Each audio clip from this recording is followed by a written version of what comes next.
Hola a todos, es un honor darles la bienvenida a este diálogo de nuestra serie El Emergente. Mi nombre es Jimena Michenberg y junto a Rosario Rutilo somos parte del diálogo de líderes emergentes de Australia y América Latina. Esta iniciativa busca fortalecer la cooperación internacional entre las regiones por medio de la próxima generación de líderes. El COVID-19 generó que cambiemos la forma de pensar nuestros diálogos y así poder seguir construyendo ideas y posibles líneas de cooperación. Por ello, estamos creando esta serie y estas charlas virtuales, en la cual hoy nos acompaña Gisela Scaglia desde Buenos Aires, porque Rosario está en Australia y yo estaría en Dinamarca en este momento. Así que logramos poder hacer esto en 3 diferentes horarios. Gisela desde 2013 es diputada nacional por la provincia de Santa Fe y parte del equipo de Cambiemos. Desde el 2003 trabaja en la lucha por mejorar la realidad social, ambiental y educativa de Argentina y especialmente de la provincia de Santa Fe. Muchas gracias, Gisela, por tu tiempo y disposición en estar acá con nosotros. Hola, buenos días para ustedes, por lo menos para mí es buenos días, buenas noches y buenas tardes. Y la verdad que es re lindo estar y contarles que yo estoy hoy en la provincia de Santa Fe, hace desde marzo que no puedo llegar a Buenos Aires por el tema del COVID, pero como bien decías vos, Jimena, ha cambiado la forma de vincularnos y relacionarnos, y entre todo lo malo que pasa, esta forma de encontrarnos también tiene su parte buena, ¿no? Que podemos dialogar en 3 partes distintas del mundo y encontrarnos. Tal cual, tal cual. Sí, la verdad es que estamos muy contentos de poderte tenerte hoy acá, Gise, así que te agradecemos desde ya. Y bueno, qué bueno que la tecnología nos conecta estando tan lejos, pero a la vez tan cerca. Estábamos pensando y dijimos, bueno, preguntémosle en primer lugar, cuál es, o sea, ¿por qué es lo que te atrajo en tus años de formación a seguir una carrera en el ámbito público? Queremos que nos cuentes un poquito de cómo llegaste hasta esta vocación política y a cómo fuiste atravesando las distintas etapas de tu crecimiento profesional. Mira, creo que nunca me imaginé haciendo otra cosa que no sea lo público. Como que realmente siento vocación por lo público. No sé si me puedo imaginar en una empresa privada. O sea, necesito estar como en contacto de soluciones mucho más grandes, de cosas que le cambien la vida a alguien. Y como que eso lo sentía desde muy chica. Entonces, siempre tuve vocación a hacer algo por lo público y cuando estudié ciencia política me di cuenta que era la carrera que yo quería, era el camino que quería tomar. Nunca pensé que me iba a llevar a ser diputada, ¿no? Pero porque ya después transitar el camino de la política es algo muy distinto que elegir una carrera que tenga que ver con la cosa pública, con el generar todo el tiempo alternativas y soluciones a problemas que cotidianamente la gente tiene.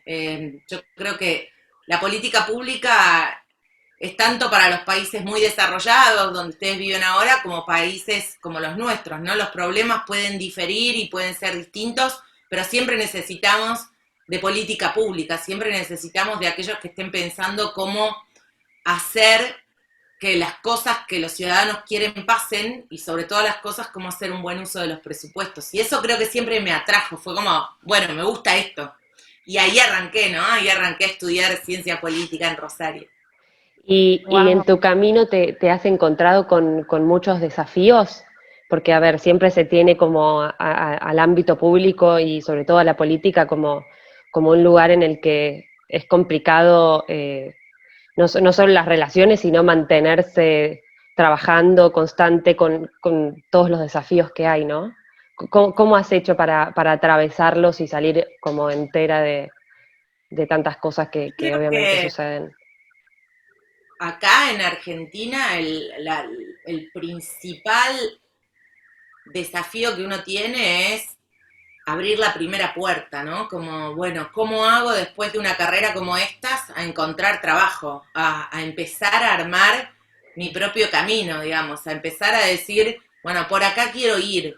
Creo que ese es el desafío siempre más grande que por lo menos creo que a todo estudiante recién recibido de ciencia política le pasa. Y creo que ahí está el activo de las relaciones, o sea, cuanto uno más genera estas redes, ¿no? Más genera vínculos, más posibilidades tiene de conocer gente, creo que tiene más oportunidades, se abren puertas, ¿no? Y yo creo que ese creo que es el principal activo que uno tiene que tener siempre, esta red, esta posibilidad de tener como una red que te sostiene en lo bueno y en lo malo. Después vas a atravesar siempre situaciones más complicadas, momentos más difíciles, momentos de mucha incertidumbre o momentos de mucha alegría también, ¿no? Porque te das cuenta que todo lo que querías lograr, lo lograste, o todo lo que pensaste que podías hacer, lo hiciste, o porque una acción tuya muy chiquita le cambió la vida a otro.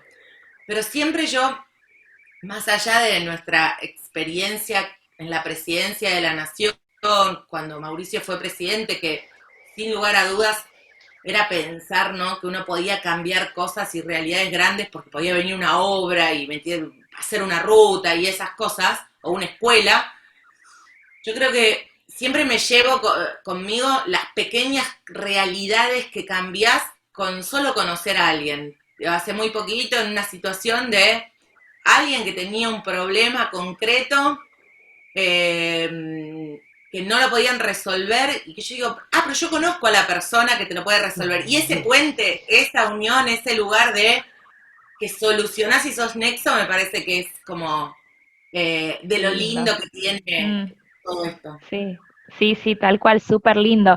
Y se me viene, escuchándote, me vino una pregunta a la cabeza de que claramente en todos estos años fuiste desarrollando herramientas, esta red que vos hablabas también, pero muchos jóvenes que nos vienen siguiendo en esta serie, quizás quieren arrancar una carrera en el ámbito público.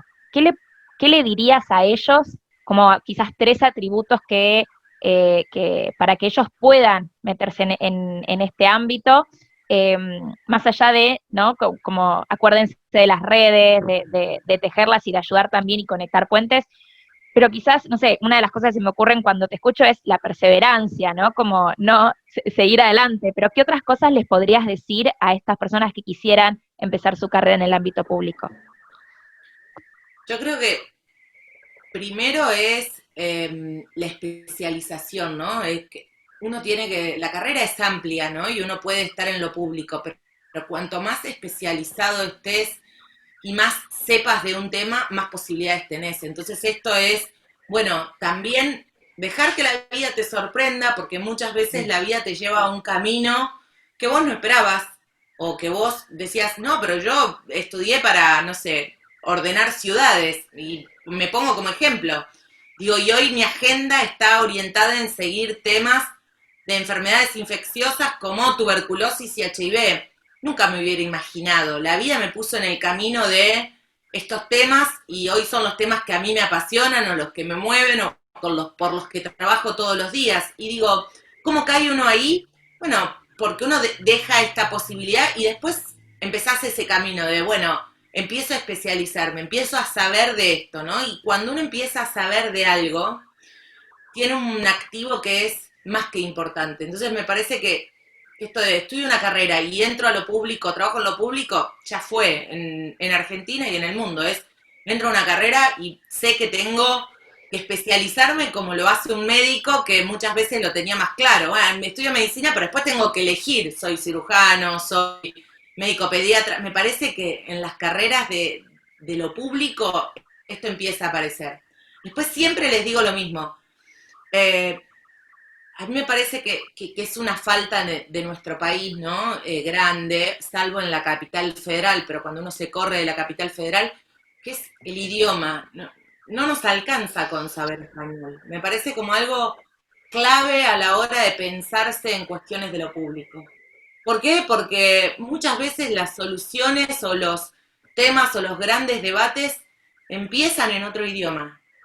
Digo, y tenés que saber leerlos, tenés que saber interpretarlos, tenés que saber escucharlos. Digo, y me parece que ahí está una de las claves más grandes también, porque muchas veces uno se encuentra con líderes o no líderes que después le decís, bueno, pero ¿podés leer? No, no puedo leer, no puedo entender. Digo, me parece que esto ya tiene que dejar de ser una brecha. La brecha idiomática, tenemos que parecernos más a otros países donde naturalmente son bilingües, ¿entendés? Naturalmente saben hablar 2 idiomas. Y vos decís, wow, que ustedes lo deben vivir todos los días a los que yo les digo, pero me parece como que es algo que uno tiene que meter en la cabeza de nuestros jóvenes, ¿no? Que no da lo mismo, me parece, no sé, creo que va por ahí. Y después sí insistir con que cualquier instancia de carrera o de aprendizaje es lo que aprendés, pero también es lo que vos das y lo que vos te relacionas. O sea, no es solo voy, estudio, rindo, me vuelvo, voy, estudio, me rindo, me vuelvo. Es cuánto genero. Y a mí hoy me pasa, hoy, que tenía como una materia pendiente de hacer una maestría, y entonces dije, bueno, este año me voy a anotar, iba a tener una vida muy loca de estar un tiempo en Buenos Aires, más días en Buenos Aires de los que habitualmente estoy, pero dije, es el momento para hacerlo, sin saber el COVID, sin nada. Y me anoté, y hoy que la estoy cursando, por un lado digo, qué bueno, porque la curso por Zoom y no tengo esa vida alocada que pensé que iba a tener viviendo más días en Buenos Aires, pero por el otro lado perdí esa riqueza de conocer un montón de gente, porque en la vida virtual perdés esa instancia de quién es el otro, qué hace, de qué trabaja, o sea, te encontrás en un Zoom, y eso me parece que es algo que es de lo rico que tienen nuestras carreras y que es una pena perderlo. Esto es por un contexto, pero muchas veces hay gente que lo pierde por timidez o porque cree que sacándose solo un 10 va a llegar a conseguir el trabajo que quiere, y en nuestras carreras me parece que lo central es red, conocer, abrir. Sí, creo que también más allá de relacionarnos con nuestros pares o con la gente que estudia lo mismo que nosotros y demás, también como vos decías, es el hecho de relacionarnos con los demás, con el vecino, con el que vive en otra punta del país, tratar de ver cuáles son las realidades distintas y nada, y ponernos realmente desde nuestra vocación al servicio del otro. Y con respecto a esto, me quedé pensando en cómo abarcás tantos tipos de proyectos distintos y cómo de pronto te encontraste con el HIV y la tuberculosis, y me gustaría que si pudieras nos contaras un poquito más al respecto de no sé si tenés proyectos de ley o... Bueno, es que muchas cosas creo que son como que te aparecen y son oportunidades que uno no sabe, viste, es una puerta que uno abre que no sabes qué va a pasar. A mí con el tema de tuberculosis me pasó algo como, lo tendría que llamar casualidad nada más. O sea, estaba en mi despacho y me llega una carta que era firmar la declaración de Barcelona respecto a un posicionamiento de eh, diputados que estaban comprometidos en la lucha contra la tuberculosis. Yo la verdad que cuando empecé con eso dije, pero la tuberculosis no existe más, la tuberculosis es una enfermedad que está terminada. Leí la declaración, dije, ah, no, no está terminada, y la firmé, digamos, la firmé como comprometida con ese tema. Pero solo eso, a los meses me llega un mail diciéndome que por el recambio del Congreso y demás, había sido la única diputada que había quedado como firmante de esa declaración. Y entonces me invitan a participar de un encuentro en Berlín, donde iba a un congreso que iba especializado y ellos me invitaban. Y entonces participé de ese congreso y me di cuenta que era mucho más que hablar de tuberculosis, era mucho más que era hablar de tuberculosis y era hablar de enfermedades infecciosas y era hablar de un problema que hoy es el problema. Pero yo te digo, hace 4 años atrás, pensar en la resistencia microbiana, pensar en que una enfermedad infecciosa nos podría agarrar a todos, eran temas como, a nadie le importa, o no están. Y resulta que en ese camino, Argentina es parte del G20 y es presidencia del G20, y entonces, como Argentina es presidencia del G20, había que insistir para que esa declaración, que había sido la declaración de Berlín, que básicamente lo que decía Berlín por primera vez era que la tuberculosis era un tema que los líderes del mundo querían abordar y tenían entre sus desafíos. Es en la declaración del G20 de Berlín, ya aparece HIV, malaria, tuberculosis y la resistencia microbiana y como la creación de un hub para poder como hacer desarrollo, investigación y desarrollo. Argentina tenía que continuar ese camino. Y ahí empecé a como a involucrarme para que en nuestra declaratoria no desapareciera el tema.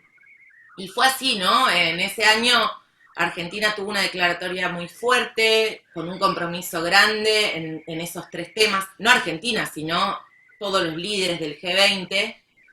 Y a eso se le sumó que hubo una cumbre de Naciones Unidas por primera vez, cumbre mundial de líderes políticos con el tema tuberculosis en la agenda, y en ese camino encontré o conocí organizaciones que trabajan con HIV y bueno, se fue abriendo, ¿no? la red, pero muchas veces las oportunidades están ahí y uno a veces no abre ni el mail, qué sé yo, digo, es como re loco porque podría haber mandado al spam o lo podría haber descartado.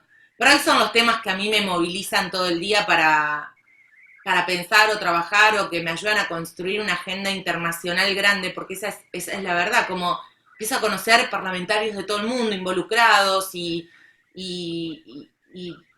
no sé, gente que a lo mejor nunca hubiera tenido la posibilidad de encontrarme y que hacemos hoy un Zoom y puede estar en Sudáfrica y el otro está en Alemania y está buenísimo, ¿no? Y eso me encanta, me Sí, motiva. Sí. además ver como también todo, cada uno desde su realidad, todo va haciendo cosas y al ponerlo en común vamos todos aprendiendo y viendo, mirá, quizás eso también sirve para acá, haciendo tales modificaciones, porque claramente las realidades son distintas, pero está bueno pues te abre la cabeza también, ¿no? Participar en esas cosas. Y un Sí, poco como relacionado con todo esto que mencionabas, esto del COVID-19 que trajo, hizo que la Argentina medio que diera un giro de 180 grados, ¿no? Como y están empezando a ver un montón, o sea, la pandemia agravó brechas sociales, educativas, se está afectando hasta los ecosistemas de la Argentina, ¿no?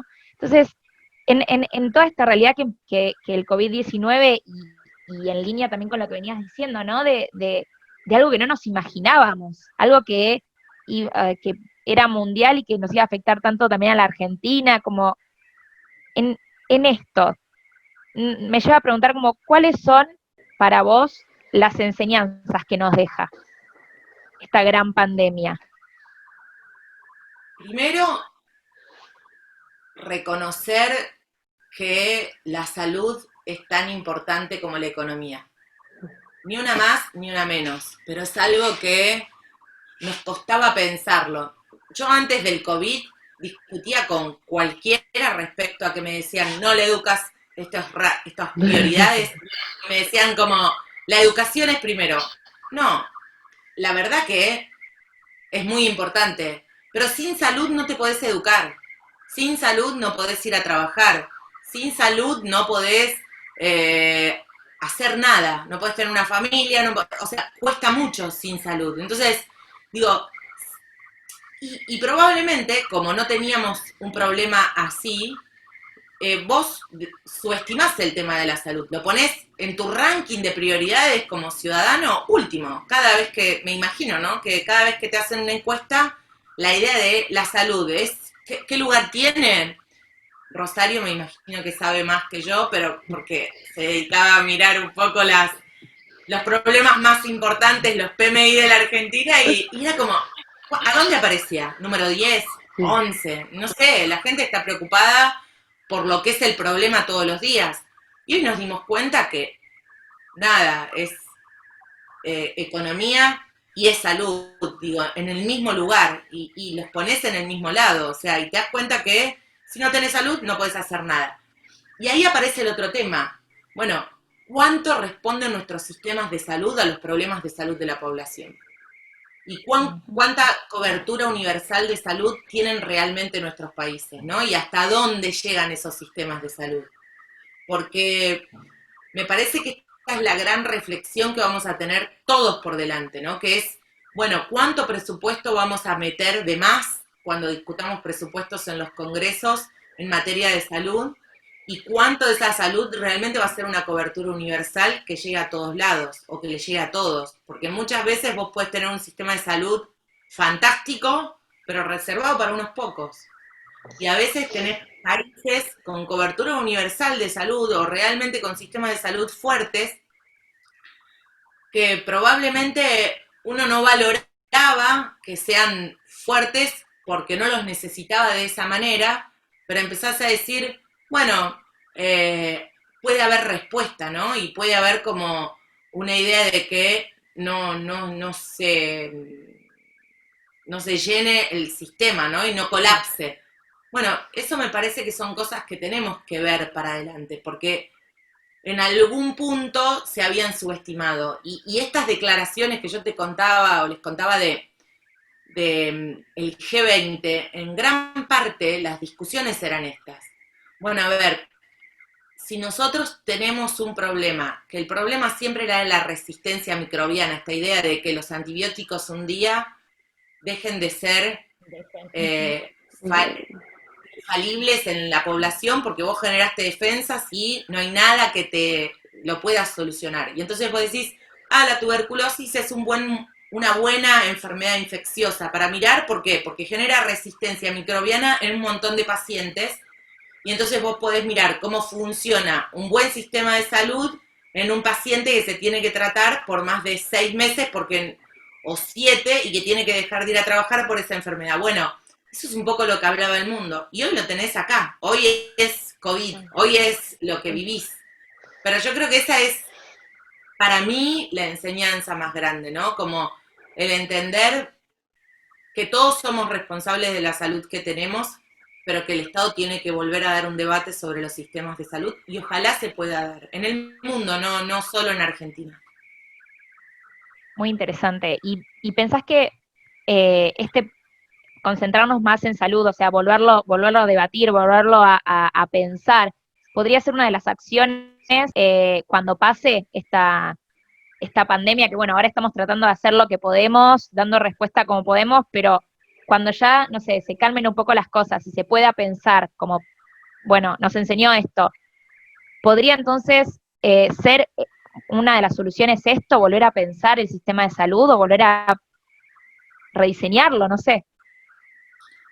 Ojalá sí, porque yo creo que lo que tenemos que pensar es que este tipo de pandemias probablemente no sea la única vez que nos pasen, ¿no? Como que uno pensaba que, bueno, esto era imposible, pero ahora, ¿por qué vas a pensar que no es posible que vuelva a suceder? O sea, yo no soy de las que creo, listo, se acaba y le buscamos una solución. Digo, miremos las pandemias que tiene el mundo, ¿no? Y la verdad es que por más acelerado que haya sido el proceso con HIV, que es una de las pandemias que tiene el mundo, todavía no encontramos la cura. Es cierto, digo, HIV es una enfermedad infecciosa que hoy, con las drogas adecuadas y los tratamientos adecuados podés vivir como una enfermedad crónica, o sea, podés vivir de manera tranquila, que no podés entender que no te vas a morir por HIV. Pero lo cierto es que todavía no llegamos al lugar vamos a llegar a las metas del 2030, de los objetivos del desarrollo, y una era terminar, y probablemente no hayamos terminado. Ahora, es cierto que en el proceso algunas pandemias llevan mucho menos tiempo en términos de los años que tienen, ¿no? Los desarrollos y los avances han sido grandes. Y eso está buenísimo, porque eso significa que hay mucha investigación, que hay mucho desarrollo, que hay recursos puestos pero uno no puede pensar, bueno, listo, la vacuna y ya está. Me parece que las dudas nos quedan a todos, ¿no? Sí, yo me pregunto si efectivamente, tal cual, yo me pregunto si efectivamente podemos prepararnos para otras pandemias. Más allá de que uno se pueda enfocar en un sistema de salud o rediseñarlo, ¿realmente se puede estar preparado? Esa es la duda que me surge y que digo, ay, porque la verdad Bueno, es yo que creo nadie se que esperaba esto. algunas cosas habremos aprendido sistemas de respuesta, ¿no? Sí, tal Eh, cual. Mm. un tema, a ver, a mí me parece que hay los organismos internacionales, no sé, por ahí nos estamos yendo re de temática. No, no, para nada.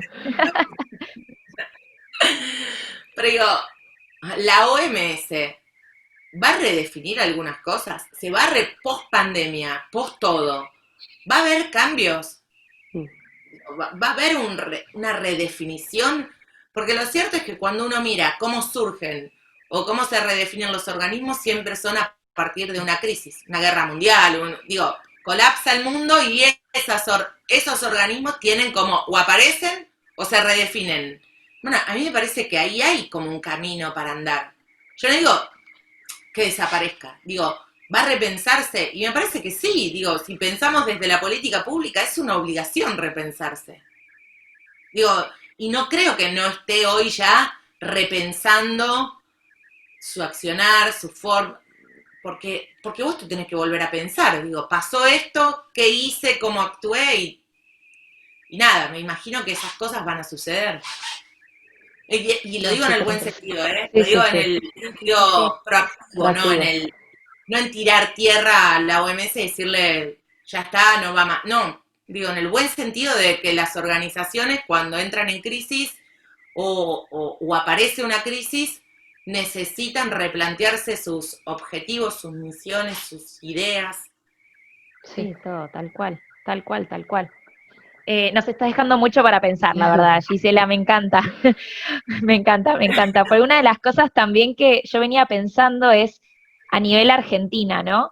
Quizás esto también nos ayude a repensar la relación entre la política y la ciencia, ¿no? O sea, que a veces tenemos el CONICET, tenemos todo un sistema científico, pero a veces yo siento que falta como un puente en algunos ámbitos. El de salud no lo conozco tanto, pero quizás también nos lleve a repensar eso. Me hiciste pensar eso recién ahora, como quizás hasta, porque claramente también la política se necesita del sistema científico, ¿no? Como para ver datos, para analizar cosas. Entonces es un aliado indispensable para mí y estaría genial que todo esto también nos ayude a quizás a construir esa parte también. Sí, a Estaría mí bueno. me gusta pensar, viste, cuando vos decís, bueno, ¿qué es la Argentina, no? Entonces yo digo, ¿por qué te conoce o por qué te puede conocer? En términos de tus exportaciones, lo que vos exportás. Entonces yo digo, somos graneros, somos producto agropecuario, somos economía agropecuaria, sin lugar a dudas, primera ahí, pero después somos nuestra gente. O sea, vos decís, ¿qué es la Argentina? Y es la exportación o importación de, si querés, el ida y vuelta, ¿no? De profesionales, de gente que pudo pensar buenas ideas, de gente muy talentosa. Y esto, digo, me parece en sintonía a lo que vos decís, lo tenemos que recalcar, porque cuando vos ves que después en cada equipo que va desarrollando cosas grandes en el mundo hay un argentino y hay alguien que fue un profesional que se formó en la Universidad Argentina y que hizo sus principios de carrera en el país y después emigró, no siempre por las condiciones del país, sino porque también hay más oportunidades en otros lados y digo, yo Sí, sí, sí, tal cual. trato de pensar que no siempre es gente que el país expulsó, sino que es gente que necesitaba irse para ser más grande, ¿no? Porque no siempre podés hacerlo adentro, que le pasaría a cualquiera, ¿no? Yo digo, bueno, es parte de la formación este ir y volver y este aprender de otros. Entonces, yo creo que eso es algo que tenemos como un activo importante y que tenemos que aprender a valorarlo más, sin lugar a dudas. Sí, sí, tal cual. Sí, yo acá en Dinamarca vine para estudiar un máster, así que espero poder ser una buena representante argentina y que digan, mirá todo lo que sabe gracias a las universidades argentinas. La verdad es que lo espero mucho porque más que nada vine a aprender de otros que están un poco más avanzados en mi temática, que es el ambiente y la sustentabilidad, pero yo me desarrollé y aprendí todo lo que sé de Argentina, así que la idea es siempre, viste, ser una buena embajadora. Y aparte creo que una de las cosas que siempre enseñamos donde vamos es nuestra capacidad de adaptarnos a muchas cosas, ¿no? Haber nacido en contextos de crisis, como que yo veo que el mundo a veces se paraliza y para nosotros, bueno, pasamos cosas peores, ¿viste? Es como, Tal cual. vamos a Nuestra salir, vamos a resiliencia. salir. Somos optimistas en esto, porque entendemos que de la crisis algo bueno tiene que salir y como que somos bastante flexibles en esta idea de...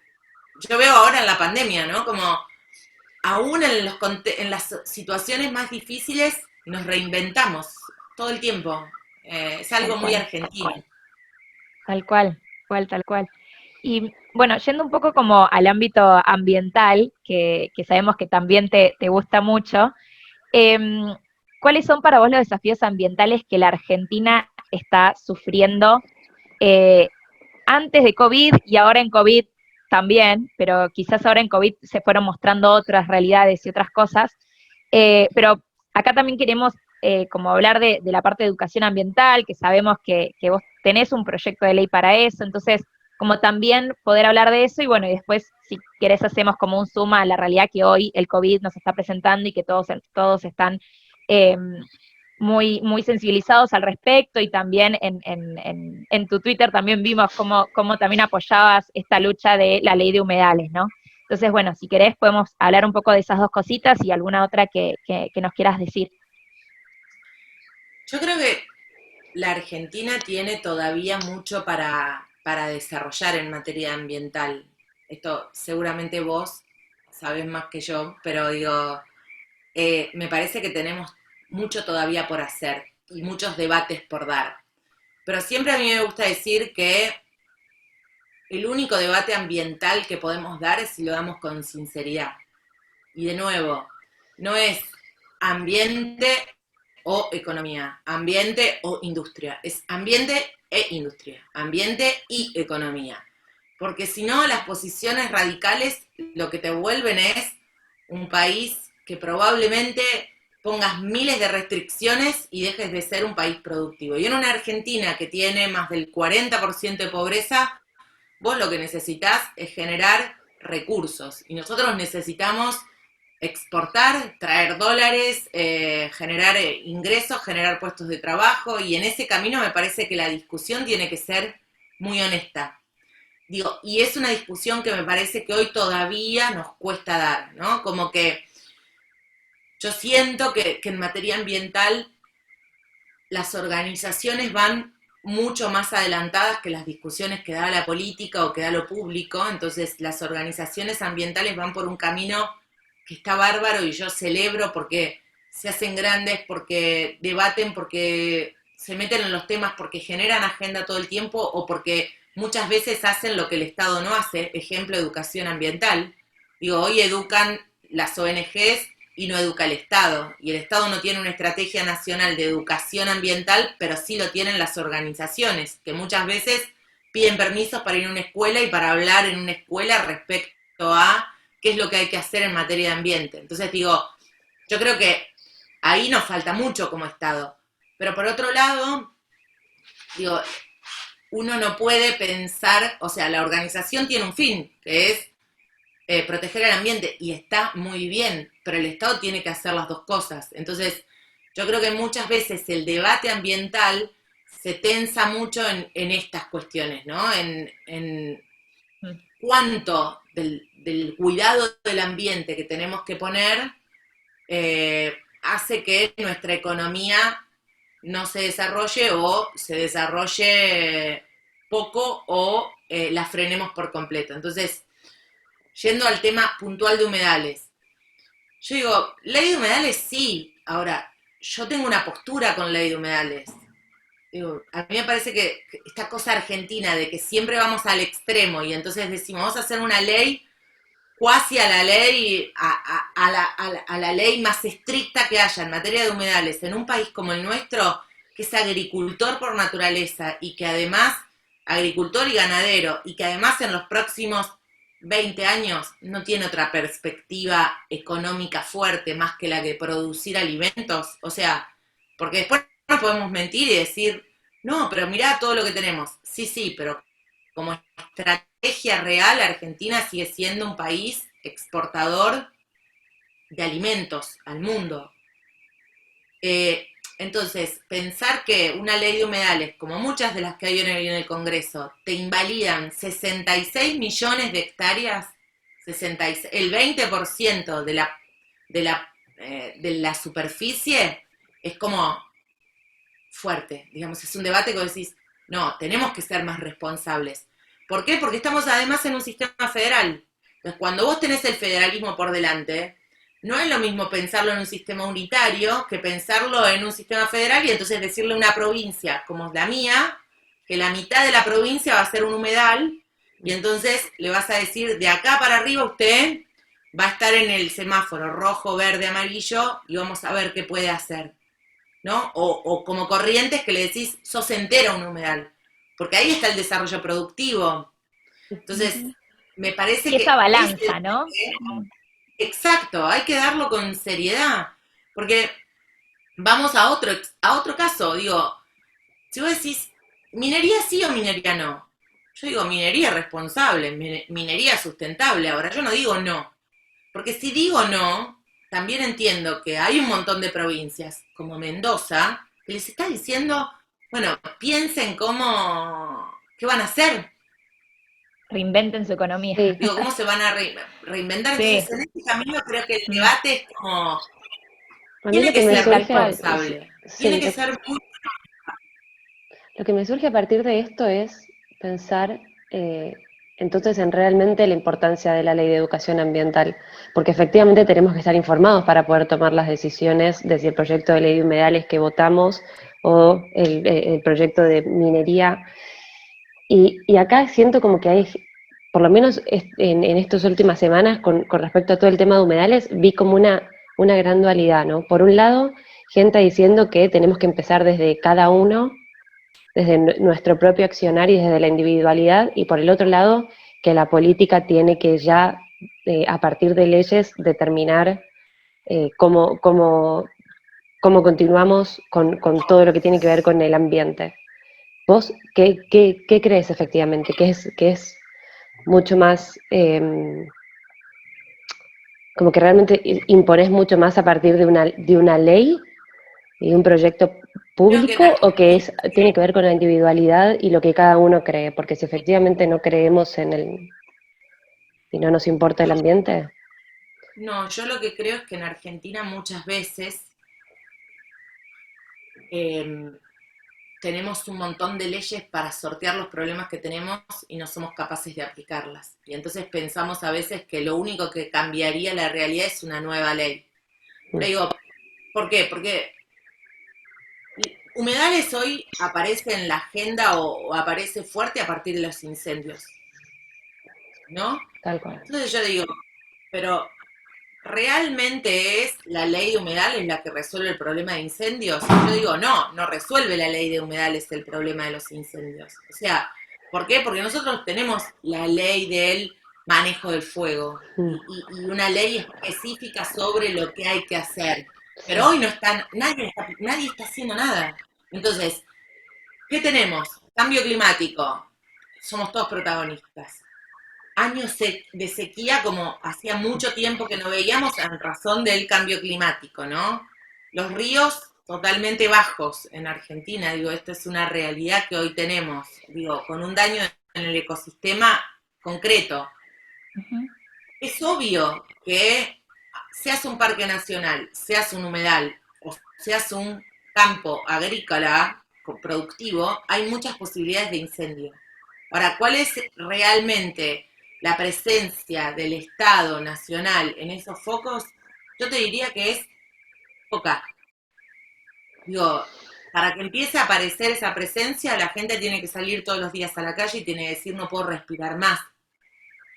ejemplo Rosario, ¿no? Que tiene al frente el incendio en las islas y dice, no damos más. Y es cierto, no da más, porque no da para más.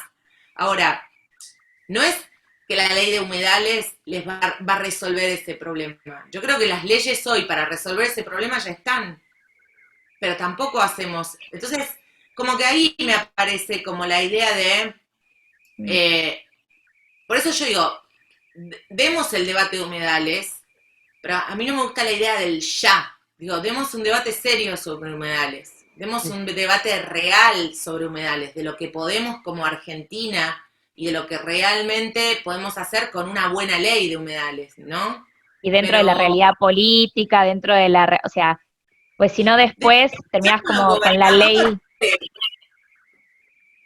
perdón, no podés tener un adelante, debate de humedales sin escuchar a un gobernador que te tal cual, dice, che, yo estoy acá y vivo arriba de una provincia que me puede quedar arriba de entera de un humedal. No, a ver, lo tenés que escuchar y tal le cual. tenés que preguntar y tenés que tratar de que la ley sea una ley favorable al ambiente, pero también favorable a la actividad productiva de esa provincia. Porque para mí, digo, yo no puedo pensar que es mala palabra tener una actividad productiva.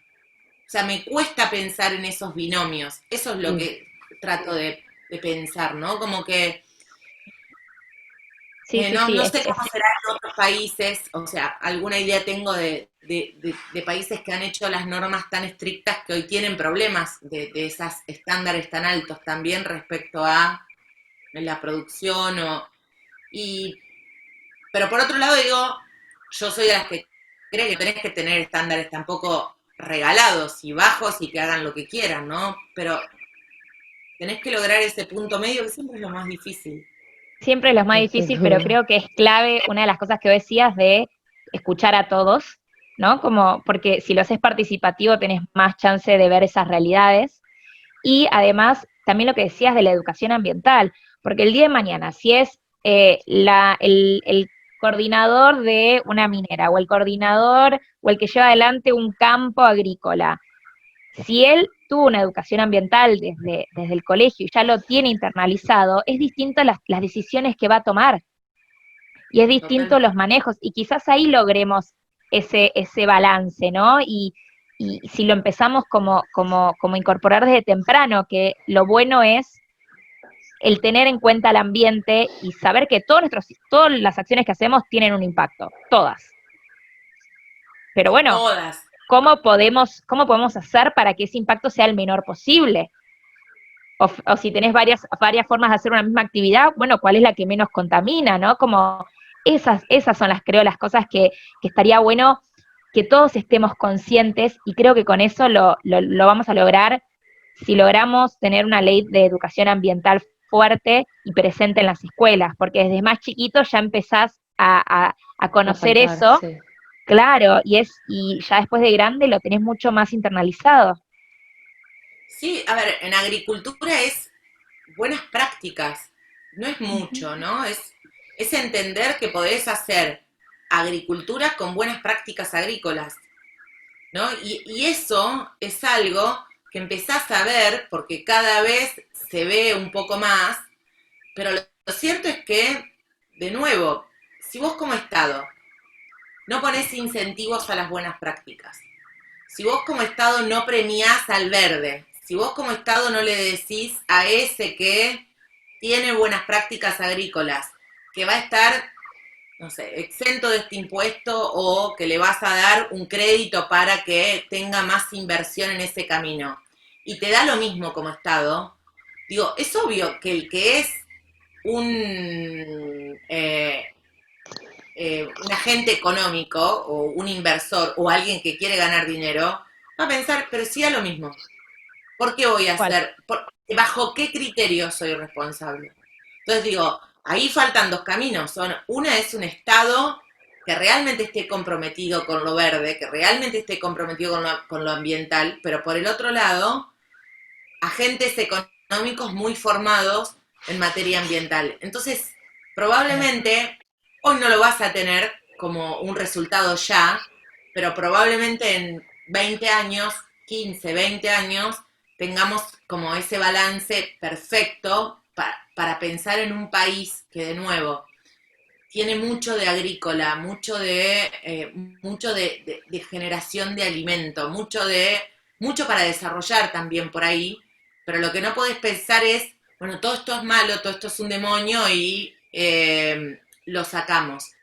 Y después digo, lo que ustedes decían, y después es qué práctica cada uno como ciudadano tiene como ciudadano todos los días. Entonces yo digo, bueno, mi granito de arena a esto es todo esto. O sea, ¿qué trato de hacer todos los días para ayudar un poquito desde mi lugar? Y si esa suma hace que somos muchos los que tenemos ya más conciencia de la separación, de no descartar tanto plástico, de que nos moleste, porque digo, Argentina no tiene una ley de plástico de un solo uso, ¿no? Pero digo, a mí me molesta comprar algo que trae caja, plástico y plástico, digo, a veces compras un producto, tiene el plástico de afuera, la caja y el 1000 plástico de envasados. adentro, Sí. ¿no? ¿Eh?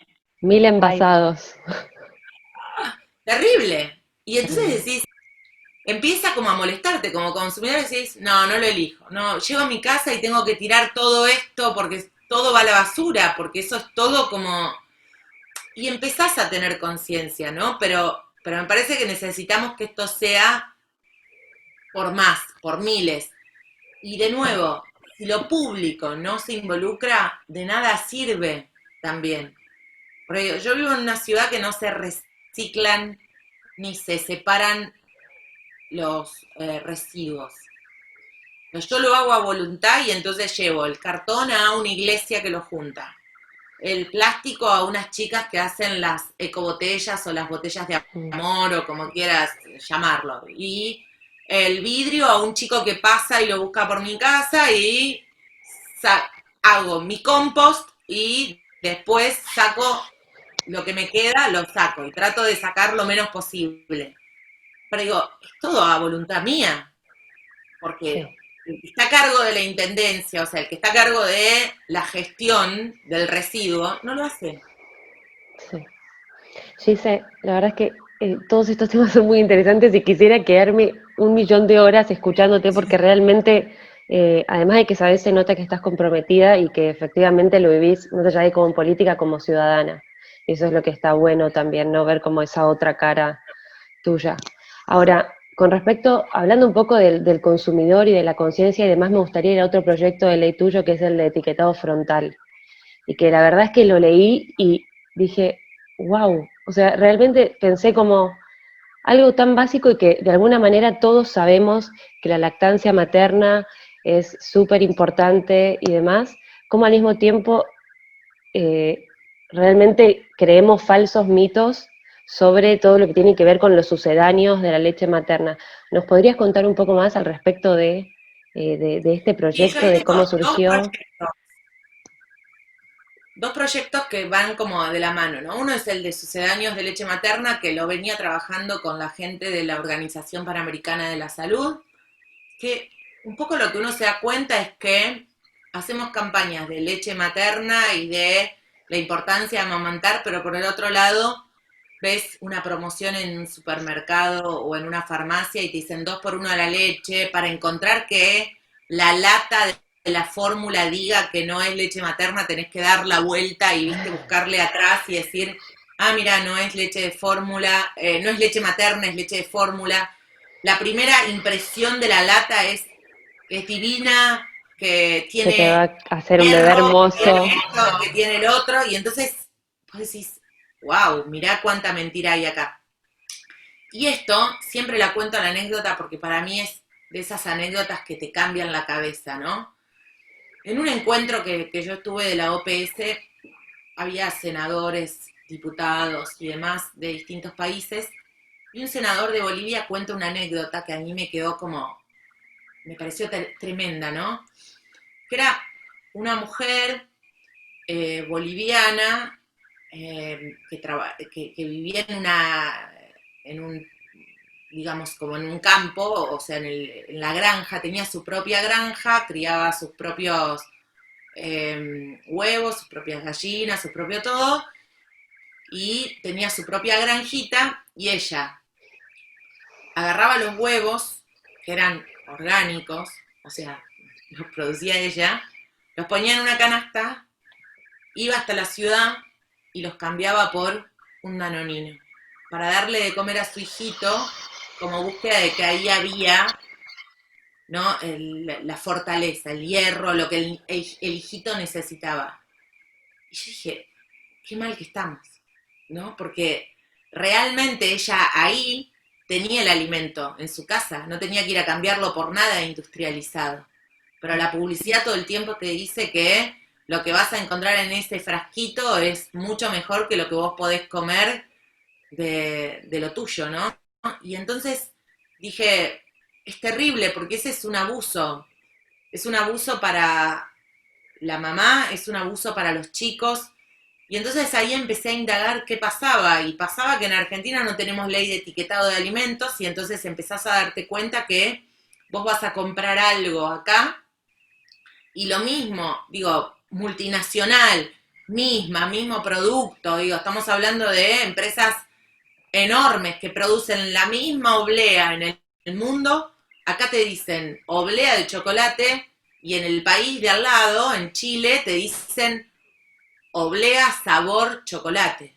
O sea, acá crees que comes chocolate y en Chile te están avisando que eso es conservante saborizado, que tiene gusto a chocolate, no es chocolate. Entonces digo, pero entonces, ¿qué pasa, no? Pasa que no tenemos una ley concreta que obligue a las empresas a informarte lo que estás consumiendo, por un lado, y por el otro lado, digamos, que no te engañen en el paquete.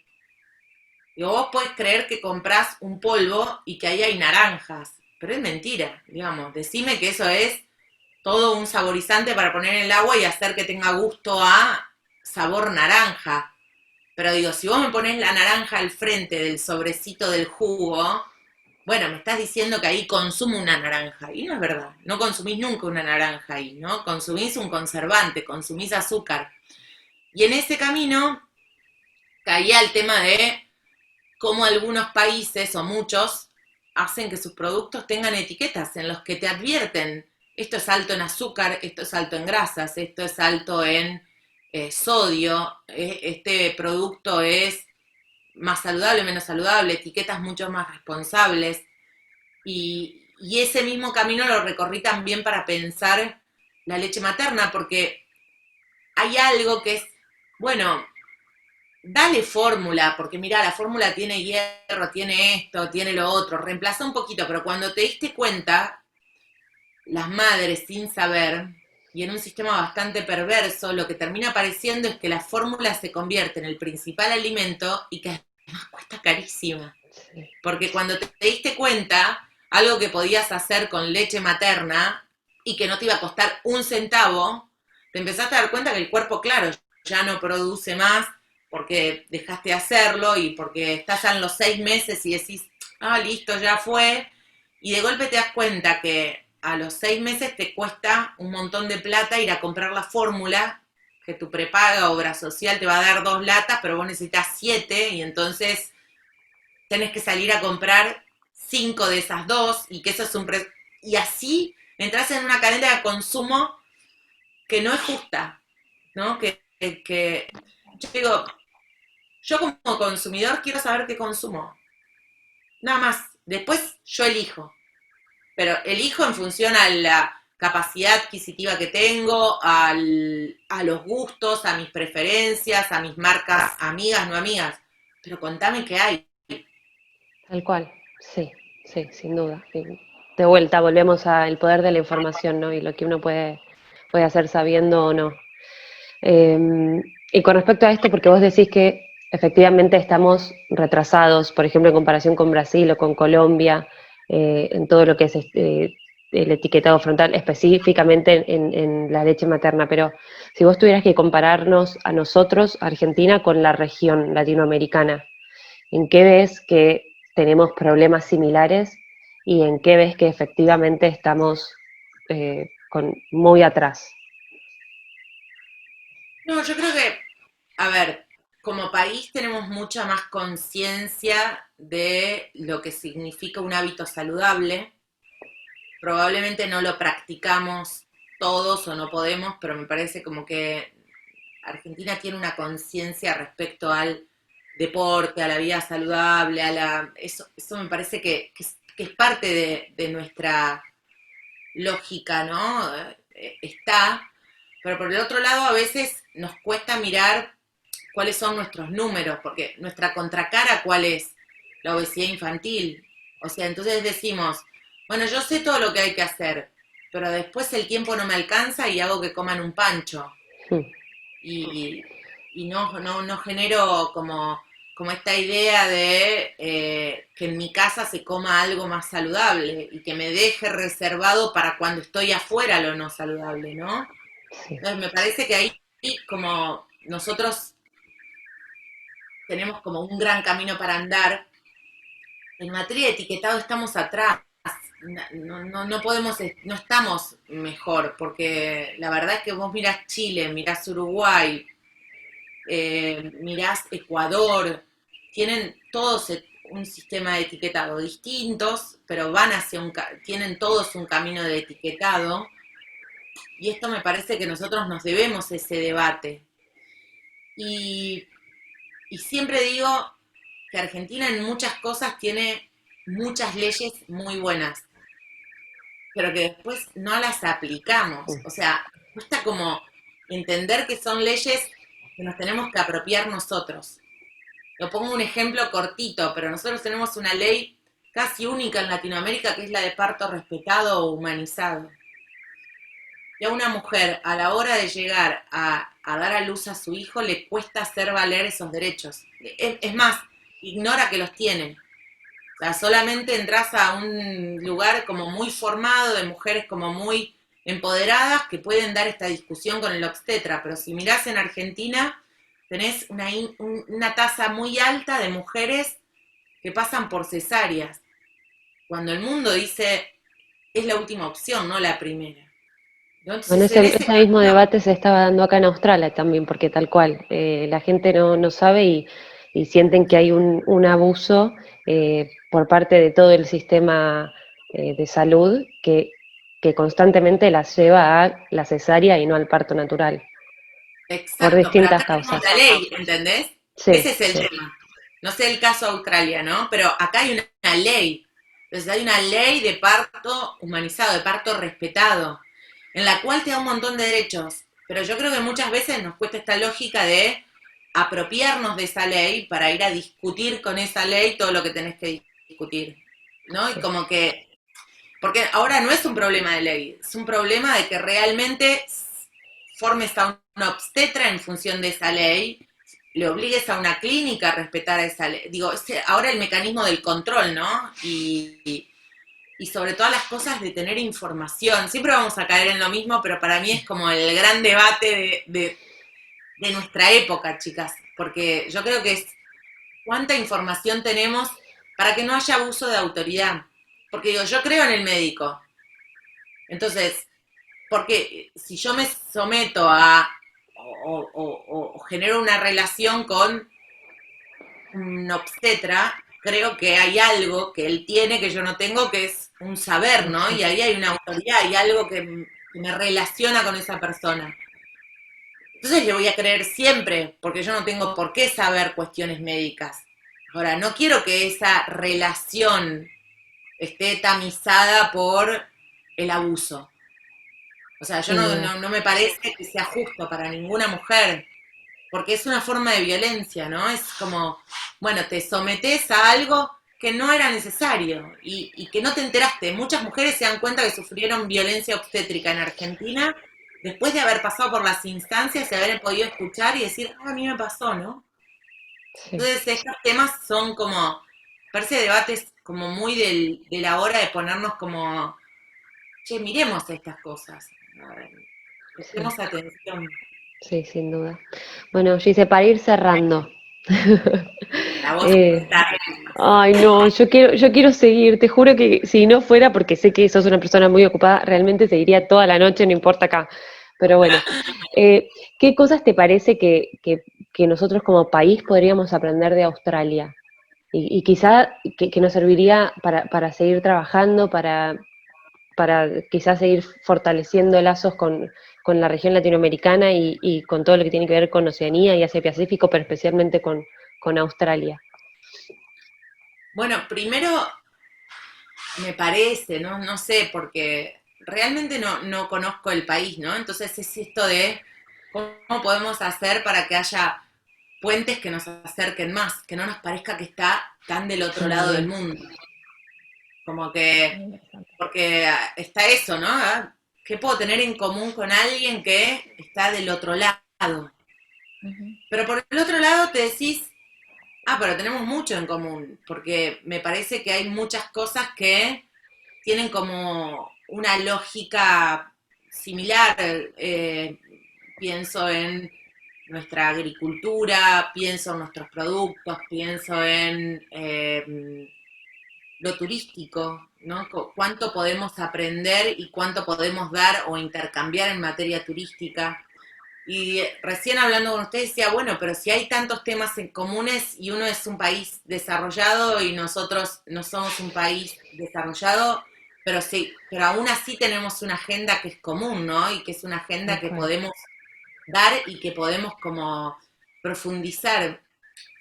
Y después es esto de aprender de los sistemas de gobierno, de cómo funcionan los sistemas de control. Yo creo que en Argentina, por decirte algo, nosotros, no sé si no tenemos buenos sistemas de control.